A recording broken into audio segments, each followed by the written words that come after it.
Welcome to SBNM is Here, the State Bar of New Mexico's official podcast. In this series, we'll discuss topics such as professional development, tools of the legal trade, and mental and professional well-being. Connecting the legal community across New Mexico, SBNM is here.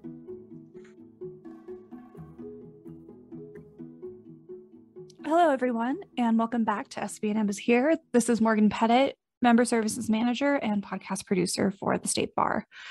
So this episode is part one of a duet of episodes for the Bridge the Gap program. Stormy Ralstin, who is the State Bar General Counsel, and Kate Kennedy, who runs the Bridge the Gap program, are going to have a discussion about what it means to be part of the State Bar, what your first year of licensure looks like, and what the Bridge the Gap program looks like.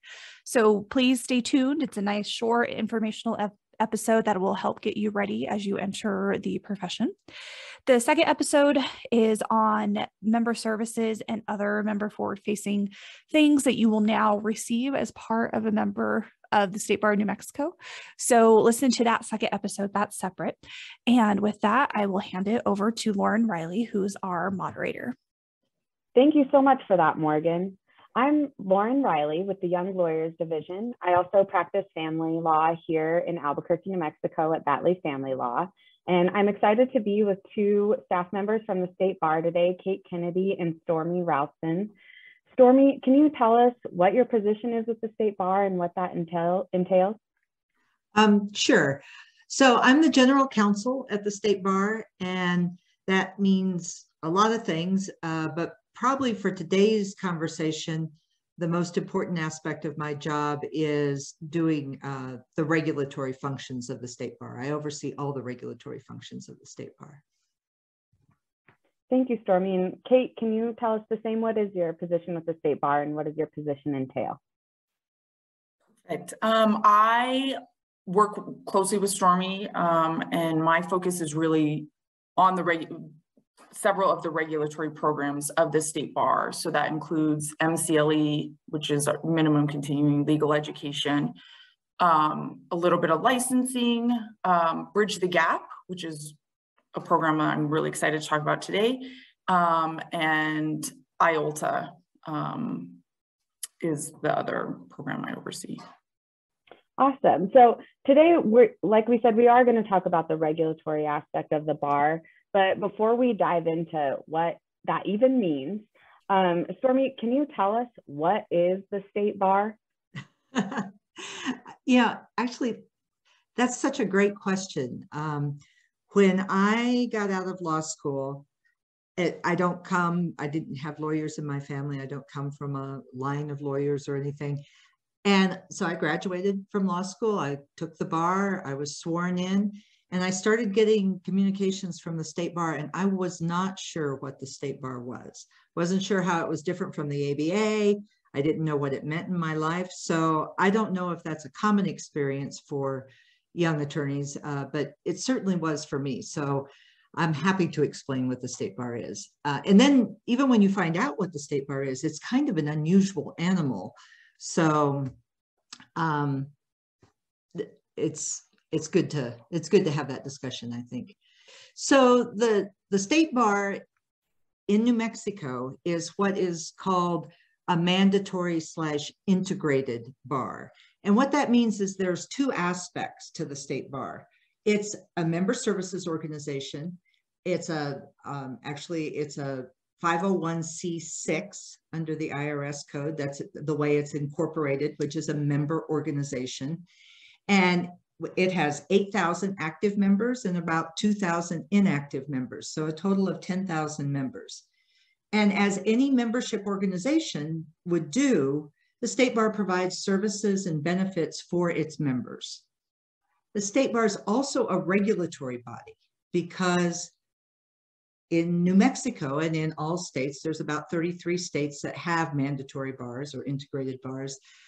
In those states, the profession of being an attorney is a self-regulated profession. Attorneys are regulated by attorneys. And I mean, the Supreme Court, who are attorneys, obviously, regulate the professionals, the professional attorneys in the state as opposed to a state agency like Regulation and Licensing Division.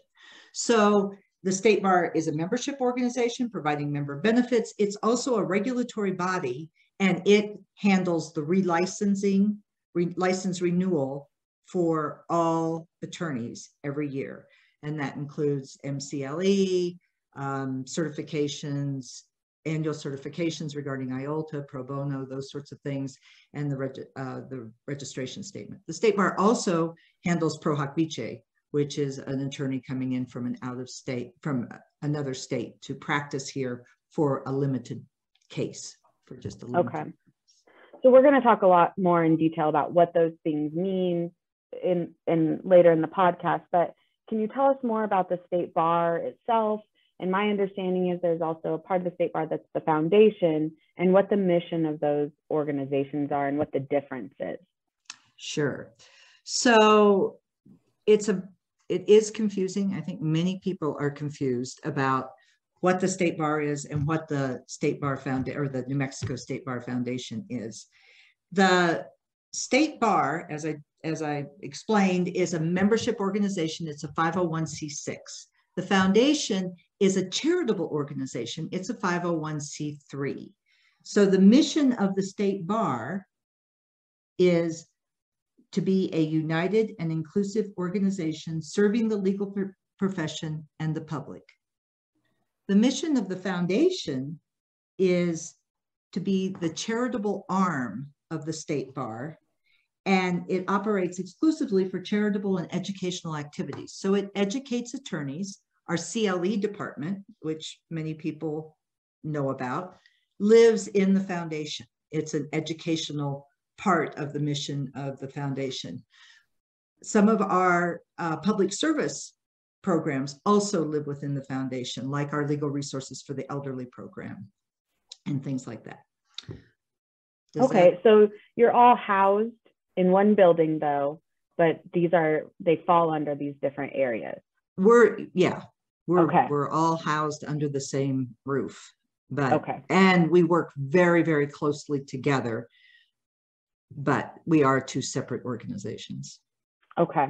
And so in terms of mandatory, can you expand on what that means? You said there's 33 states that have a mandatory bar. What does it mean to be a mandatory bar? So as a mandatory bar, the bar handles the licensing. In order to practice law in New Mexico, you are required to be a member of the State Bar. And that happens pretty much automatically. Once you're sworn in, you are automatically become a member of the State Bar. Then it's up to the attorney to renew that license and meet all of the requirements of license renewal every year thereafter. So all the other professions in the state that you can think of, from hairdressers to CPAs to doctors, are licensed through the Regulation and Licensing Division of the state, RLD. Not so with attorneys. Attorney licenses come through the State Bar under the authorization of the Supreme Court. So the State Bar is responsible for all the regulation of attorneys, along with being a membership organization, as I described before. The State Bar is responsible for regulation of attorneys in all aspects except for admittance, which is handled by the Board of Bar Examiners. Most people are familiar with that. They put on the bar exam, and discipline, which is handled by the D Board. Okay. So essentially you guys are taking rules from the Supreme Court and enforcing them and assisting attorneys to make sure that they meet their licensing requirements each year. Exactly. Okay. And those rules, just in case anybody wants to read the rules, are in Book 2 of the Red Book set of Supreme Court rules. And the rule set that covers MCLE, minimum continuing legal education, which is different than CLE, the educational services put on by the foundation, that's rule set 18. And rule set 24 are the rules of the State Bar. So everything to do with license renewal and the State Bar as an organization are covered by rule set 24. Okay.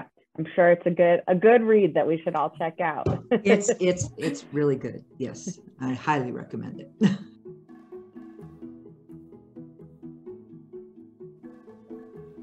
The Solutions Group, the State Bar of New Mexico's EAP provider, offers confidential and free professional counselors to support employees and their direct family members by offering short-term counseling, assessments, and referrals for any life struggle. This includes drug addiction, relationship conflict, anxiety, depression, and grief and loss. Other services include dependent care, crisis assessment and intervention, educational presentations, free well-being webinars, and an online stress assessment tool. Call 505-254-3555 or 1-866-254-3555 and identify with NMJ Lab to schedule an appointment or video visit.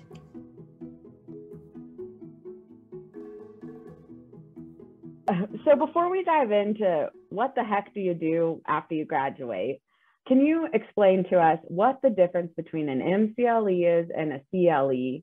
Because I think when we're in law school, we know we got to do CLEs, and then all of a sudden MCLE pops up and we don't know what that means. Right. So MCLE, perhaps confusingly, stands for Minimum Continuing Legal Education. It's really mandatory continuing legal education. And every attorney is required, as in many professions, to get continuing legal education to keep their license active. CLEs are the courses that you actually take. Those are the continuing legal education courses that you actually take to meet the MCLE requirements. Okay, great. That helps us a lot. Thank you, Stormy. Sure. So Kate, I'm going to turn to you. You know, when we graduate, you know, we feel overwhelmed. Everything's coming to us at once. We also then take the bar and everyone's praying you pass the bar. And then all of a sudden you've got to take care of stuff. So can you tell us, just coming out of taking the bar and in that first year of practice, which we'll talk about more, what is the first year of practice, but what are the requirements for new attorneys in that first year? Okay, so you pass the bar in the fall, you're admitted in the fall. Your first full year of licensure is the year that you are an attorney on January 1st. So it's that very next year. By February 1st of your first full year, you are required to complete your certifications and pay your licensing fees by February 1st. So that's a very important date. February 1st, you are required to, I'm going to say it again, complete your licensure. You have certifications that you have to go through. You have to answer these questions. All of this is on the website. And then you pay a licensing fee. That licensing fee in your first year is $350. Okay. And so let's back up a little bit. So okay. When you say complete your licensing certifications, can you expand on what that means? Yeah, absolutely. So there's some questions that we're going to ask you that you, again, according to the rule, that you are required to give this information to the bar. So the first thing is you go through and you confirm this is, yep, this is me. This is my email address. This is my mailing address, all of that. This is where I work. Then the certifications that you have to do with IOLTA, which I don't have to expand on that here necessarily, but that's interest on lawyer trust accounts, which is a program that we run. So you have to certify if you have one, you don't have one, that sort of thing. You have to certify whether you've done any pro bono. Pro bono is not a requirement, it is an aspiration. However, the Supreme Court does require that you tell the state bar whether you did pro bono or you did not do pro bono. So when you're certifying in that first year on February 1st, you're really only certifying for the period of January 1 of that year through February 1st. So it isn't expected that you've met all your pro bono by that point or done all those things? So license renewal, part of license renewal looks at the year before, what you did in the year before. After your first year of admission, every year that you complete MCLEs, you're completing those MCLEs and you will be judged as to whether you met the compliance for the year before. You're paying your licensing fee for the current year that you're in. So your certifications are a mix of those two. The certifications look at what are you right at this moment. So the certification of, do I have professional liability insurance? That's right at this moment. Do I have professional liability insurance? Do I have an IOLTA account? Am I required to have an IOLTA account? Right at this moment, do I have an IOLTA account? Pro bono is, how much pro bono did I do in the prior year? And succession planning is coming. That's another topic. And whether you took your trust accounting course or not, if you have an IOLTA account, that also looks at the prior year. So it is confusing. When you renew your license, some of the things that are required to renew your license are covered in the prior year, and the fee that you pay is paying for the year that we're currently in. Okay. I think that's great for you both. That clarifies what we're looking at, especially when we've had that weird period of time of it only being 1 year that is our first practice year. So it's particularly awkward in that first year because you don't have a full year of history behind you and you didn't have to get any MCLEs. It gets a little less murky in the years after that. Okay. So just to look at, if we're certifying ourselves, these are all things that are on the State Bar website that we can find very easily to do. Is that right? Correct. We have a brand new website, and in that you can set up an account. You have a whole member dashboard, and on that you'll be able to see your current, the address we have on file for you, that sort of thing. You'll be able to change, if you change jobs or you move or whatever, and you need to notify us, you can do all of that on the website, which is SBNM.org. And then up in the right-hand corner, you can log in, set up an account, and peek at what exactly your dashboard entails. Okay. And I think that's a good thing to note, is that it's where you can update your address and things like that. Absolutely. Obviously, in the first year, we often take new jobs or other things, and we want to make sure people can find us.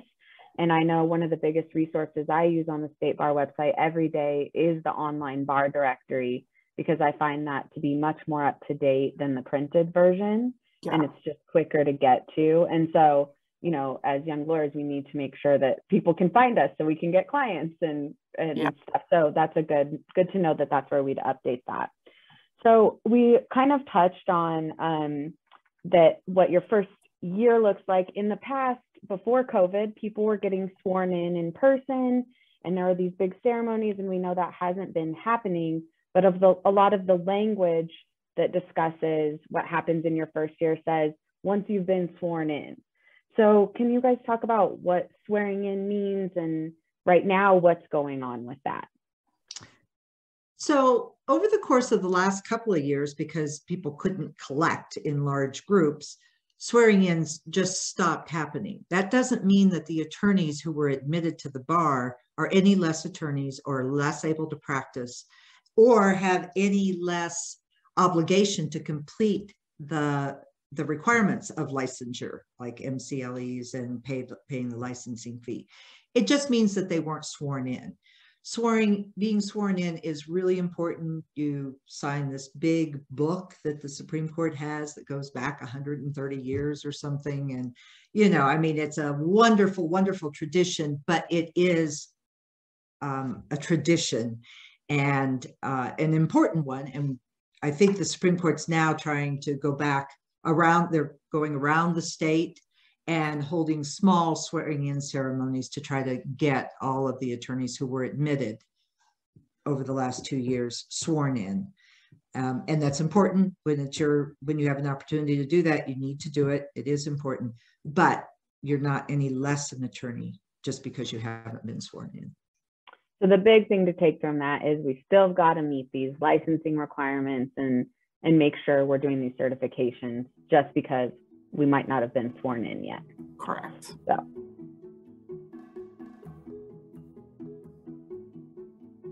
State Bar of New Mexico's Ethics Helpline is available for all members. Attorneys may call the helpline and at the recording, leave their contact information, and an ethics attorney will call back in a timely manner. These are non-New Mexico attorneys for conflict and confidentiality reasons, but are well versed in our rules of professional conduct. The call is confidential, so call 1-800-326-8155 when you need it. That's 1-800-326-8155. Okay, so Kate, I'm going to turn to you. I think one of the big programs that you work on is Bridge the Gap, and that's obviously a huge component in the first year of what new lawyers need to participate in. So can you tell us, what is Bridge the Gap?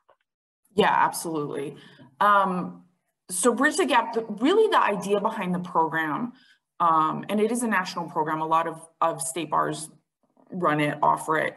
The idea behind it is it really is that bridging the gap between law school and the actual practice of law. It's aimed to help new attorneys kind of navigate the waters, feel out how, what it is like to practice law. So within that, what we try to do, and we're constantly looking at the program and trying to revamp it and trying to make it better and more useful for our new attorneys. But there's a couple components of that program. So one of them is you get a mentor. So you find a more seasoned attorney, somebody who has been out of practice for at least 5 years. Just to clarify, these mentors are Supreme Court certified mentors, so they meet certain requirements in order to be a mentor. So you find this mentor and you spend time with them. We ask for at least 5 hours. A lot of people spend more time than that. And the benefit of that is you make a connection, which is huge. Ideally, it's somebody outside of your practice. It wouldn't be a supervisor. So it would be somebody that you can talk to and say, hey, I'm struggling on this case, or how do I do billable hours? Or, where do I go to, I don't know, file a case? Like, how do I get into Metro Court? Like all of these really important questions that maybe were not answered in law school. So that's really important. So that's one part of the program. The other part of the program is we offer that CLE, continuing legal education, that we talk about. Through the Bar Foundation, we partner with the Bar Foundation, the Center for Legal Education, who puts on courses. We partner with them, and we are, like I said, developing this, revamping this. But we develop these continuing legal education programs that are aimed to touch on important things that new attorneys need to know. So it could be, again, it could be that calendaring conversation. It could be how to, what does the disciplinary system look like? Do I need to be afraid when I get a letter from the disciplinary board? Basics of trust, which touches on IOLTA accounts. So wellness programs, we're just constantly looking, like, what do people want? What kind of information can we give them? So those are the two main components that make up the program. And with that, once you've completed the program, it covers your first year of minimum continuing legal education requirements, which is another benefit of the program. We give you those, CLEs that are required in your first full year. Okay, so let's back up to when you first have to find a mentor, because that in itself can seem like a daunting task. Yeah. Especially if, you're coming out of law school and not necessarily knowing a lot of attorneys other than maybe the ones in your firm, which it sounds like you shouldn't select somebody in your firm. That's right? Sometimes I think it is somebody in your firm, or maybe you're with the, LOPD. And so you do have, it is not a supervisor, because what we're aiming to do is have you be able to talk about things that maybe you can't talk to your supervisor about. Maybe you're afraid to say, I don't know how to bill a client, or I'm not an attorney, so I don't know those exact questions, but we want you to feel comfortable saying, I'm struggling with this, can you help me? And that ideally would come from somebody who's not a supervisor. So maybe it's somebody in your practice, in your firm, maybe it's not, maybe it's someone outside of your firm, maybe it's somebody in a different part of the state. The good thing about the pandemic is it really kind of introduced us all to Zoom. You can do stuff over Zoom. You can do stuff you can just talk over the phone if that's most convenient for you. Our directory, which is on the website, you can filter out by mentors. So people who are approved mentors, who are Supreme Court approved mentors. You can filter out by practice area. Maybe you want someone in family law. Maybe you're interested in criminal law. So you can sort that out. Maybe you want somebody, maybe you're in Las Cruces and you would like somebody local that you can actually meet with and go to lunch with and do coffee. So you can sort by that as well. Again, all of that is on our website through our member directory. So it's the main member directory that you can filter all these things under. There's not a specific directory just to look up mentors. No, and there's 2 spots on the website. So one of them is under the Bridge the Gap section of the website, but also member directory, there is a checkbox where you can say, I just want approved mentors, Supreme Court approved mentors. Okay. So do you have a recommendation, either of you, on how would somebody initiate a conversation to see if that mentor would take them, and what does that look like? I would just like to say, I can appreciate that it'd be really intimidating to reach out to a more seasoned attorney and will you be my mentor? But I would like to remind anyone listening to this that these people have opted to be mentors. They have signed up, they got approved, they've let us, they let us look through their history and say, yes, they're great. Like we certify them as a mentor. So these people want to be here and they want to be mentors. So if that helps, make it a little less intimidating, hopefully. And Stormy, what about you? I think the other part of having a mentor is it's sort of a in-depth networking tool also. So a lot of attorneys, as they go through law school, they figure out what practice area they want to be in, and they will meet attorneys in that practice area.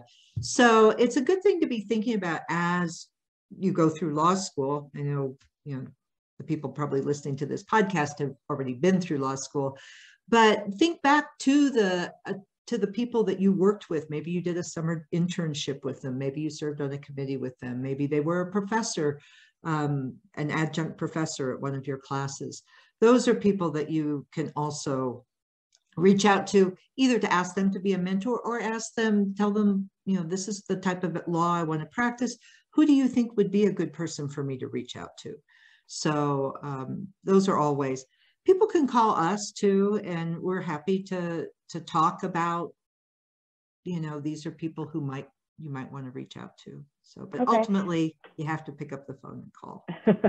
Well, and I spoke to a few mentors that are on the list just to see how people are reaching out to them and what's working to be able to get matched. And they really do like to have somebody that's interested in their area of practice or practicing in that area, so that they feel like there's something they can offer them, and that they are truly able to mentor them. It can be challenging, say, if somebody says, oh, I'm really into mediation, and that person that's not a main part of their practice. And so just really focusing on that. I know when I was looking for a mentor, which wasn't too long ago, I knew that I was going to have a baby in my first year of practice. And so I wanted someone that had children that I saw maybe they had a little more balance in life, and I wanted some advice on how to balance those things. So not only was I looking for a similar area of practice, but I was looking for somebody with similar values or a similar life, place in life, so that I could get that mentorship. And it was really helpful to have somebody with those similar experiences. Yeah, Stormy. I just want to mention here too, one of the things that we're changing about the program and beginning to incorporate in the program are mentoring circles, which I think will make finding a mentor and working with a mentor easier. Our goal, we don't have it yet, but this is the direction that we're heading in. Our goal is to have mentoring circles in various practice areas that would include several different mentors and would be able to take multiple mentees into them. And as soon as we get that up and running, and we're hoping to do that within the next few months, I think that will make this whole process easier, the matching with the mentor. And it'll also make the mentoring experience, I think, the being mentored experience even more valuable, because you'll be both with peers and with several different mentors that you can reach out to. So yeah, that sounds on the horizon. That sounds like a great resource. So Kate, moving forward, so we selected our mentor. You also talked about the CLE requirements that need to be met in that first year of practice, and that you all offer ones that are, you know, ideally really helpful to people. So are those certain ones that you're offering required, or can people choose to take different CLEs in that first year? Oh, that's a really good question. So within the program, we have selected and designed CLEs specifically for the program. So our goal, and again, we're still revamping this and getting it going. Our goal is to sort of have an a la carte style CLEs. So here's all the CLEs you can take. You need to take 4 general and you need to take 2 ethics. Of those, you can select which ones speak to you more.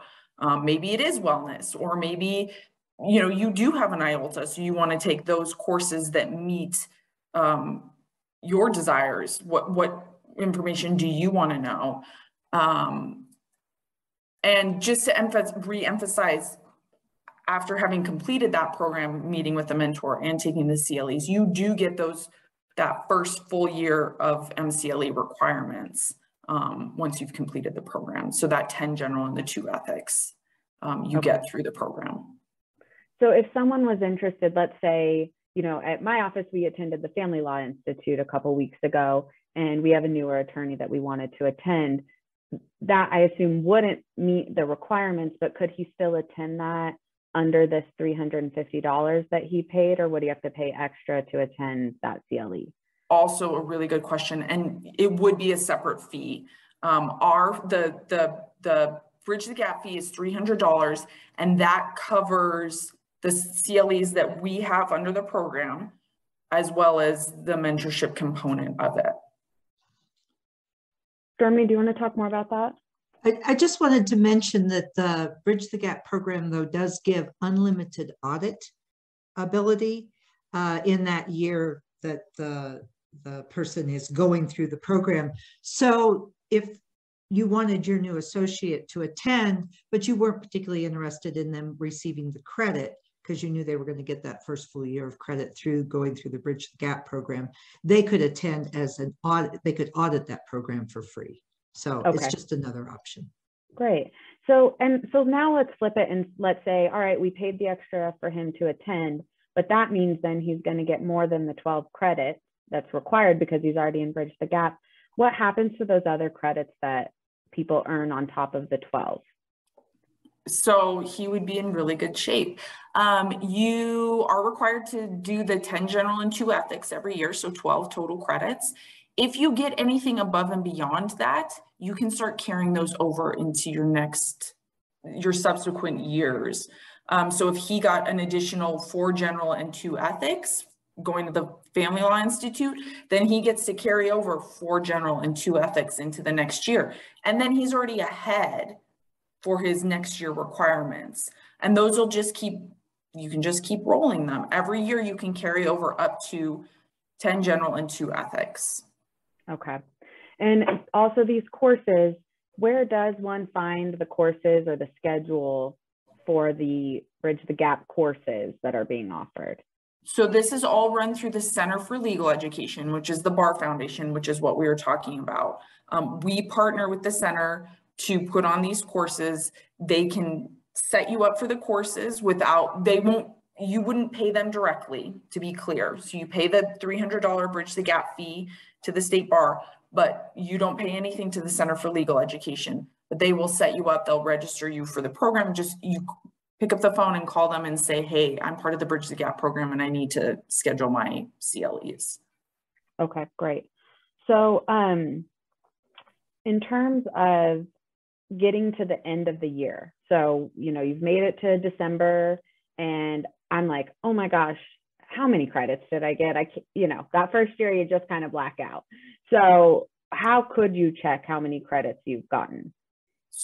So I would go back and just reference what we were talking about earlier, where you want to go onto the website, sbnm.org. You want to set up your member portal using your email address of record, whatever email address you've given us. You can go in, you can look at your transcripts for the year. How many courses did I get? Am I missing course? I took a course with the Family Law Institute and it's not on there. You can see all of that. If you have any questions about how to read it, why am I missing credits? Where are these credits? Call us, please. We are happy to be a resource. We have some really, really kind people who work at the State Bar and are happy to walk you through your member portal, walk you through logging in, setting up an account, and then can help you understand your transcript, answer any questions. And Stormy, do you want to touch on that also?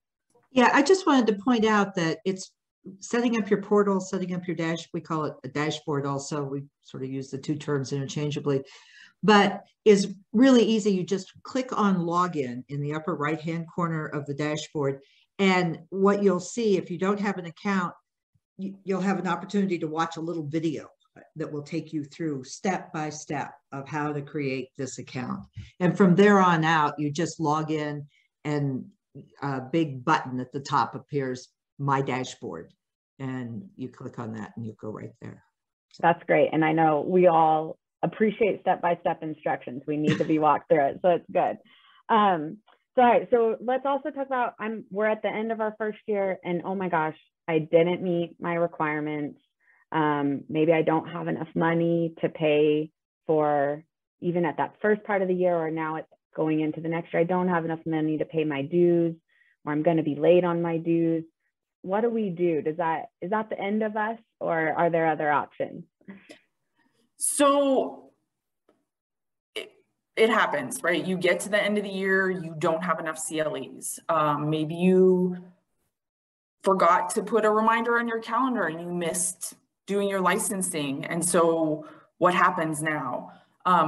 February 1st is the deadline to both complete MCLEs every year, as well as complete your licensing and certifications. And that includes paying your annual licensing fees. So let's say you missed that. There's a fine that does get applied to your account. It's $275. So if you miss those deadlines, it is $275. However, with that $275, you get until April 30th to all of these things. Complete MCLEs if you need to do that. Do your certifications if you need to do that. Pay your licensing fees if you need to do that. If you need a payment plan, call us and we can work out setting something up. However, I just want to be clear that all of this has to be done by April 30th. So you're going to have to pay that late fee. You're going to have to do your certifications. You're going to have to pay your licensing, and you're going to have to complete your MCLEs. And if you get to the end of April and you have not done that, under the rule, the State Bar is required to send all of those attorney names to the Supreme Court. Supreme Court gets that list and they'll send you an order to show cause. And you would have to answer then directly to the Supreme Court. Okay, so obviously we want to avoid that. So our two big deadlines are February 1st, and then if we're not able to make that, April 30th. Correct. Okay, so that pushes us into our next year. And so Stormy, can you talk about, just your two big tips or things we can take away from this as we enter into our second year of practice and beyond? What should we remember? I guess an attorney told me in my first year of practice and in my first year of admission to just start taking CLE courses. And rack up as many as I could. And I was really curious during that time, so I racked up a bunch. Ideally, by the time you finish your first year of practice, my tip would be try to have 24 CLE credits at that point. So you'd have not just enough for the year you just completed, but you're already in compliance for the year that's coming up. And then if you just get 12 credits every year after that, you're always a year ahead.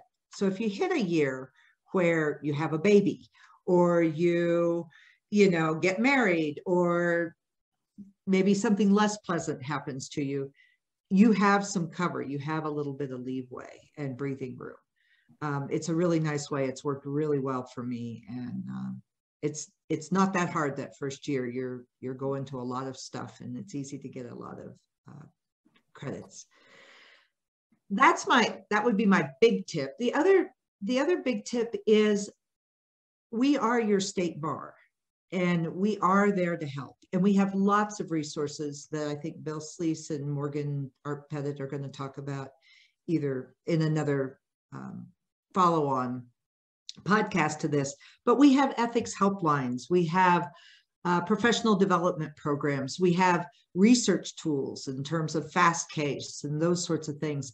So don't just view the state bar as, oh God, they want my money and they're mean to me about making me take all this training. We really do provide a lot of member service, and use us. We're there for them. Thank you for that. And Kate, do you want to talk about that more? Yeah, I just sort of wanted to lean on what Stormy was saying, and that we are happy to be a resource. Attorneys have a lot they have to balance. They have a lot of rules they have to understand. We have a few that we're really good at, and we can help you navigate those. So reach out sooner rather than later. You don't want to get into April and, I haven't done anything. What do I do? But reach out. We're happy to help. We want to be that resource for attorneys. Thank you, guys. And we are going to do another podcast with Morgan Pettit and Bill Sleece about the member services aspect of things. But while regulatory stuff seems hard and maybe not as exciting, I know you guys are working on some projects always, and you do have exciting things going on. Can each of you talk about things that you're looking forward to this year and a project that you might be working on? And Kate, I'll let you go first on that. We have, for the past few years, we've been developing legal specialization. So this is something that maybe newer attorneys can look towards, a goal down the road to becoming a legal specialist in their practice area. We're really excited about it. Like I said, we've been working on it for a couple years. So this is a big year for us. That is exciting. And Stormy, what about you? What are you working on this year?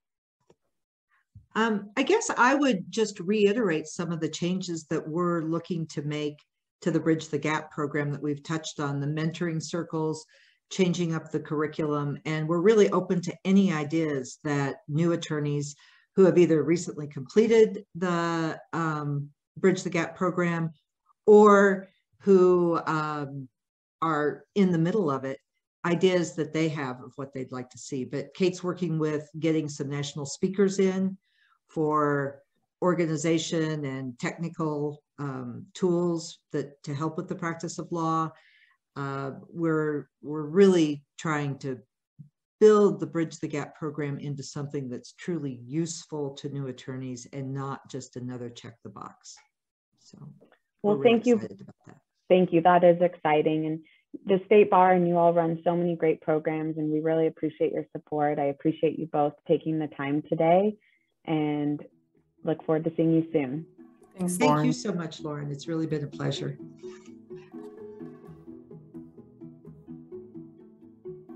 Thank you for listening. This episode was produced by the State Bar of New Mexico's Member Services Department.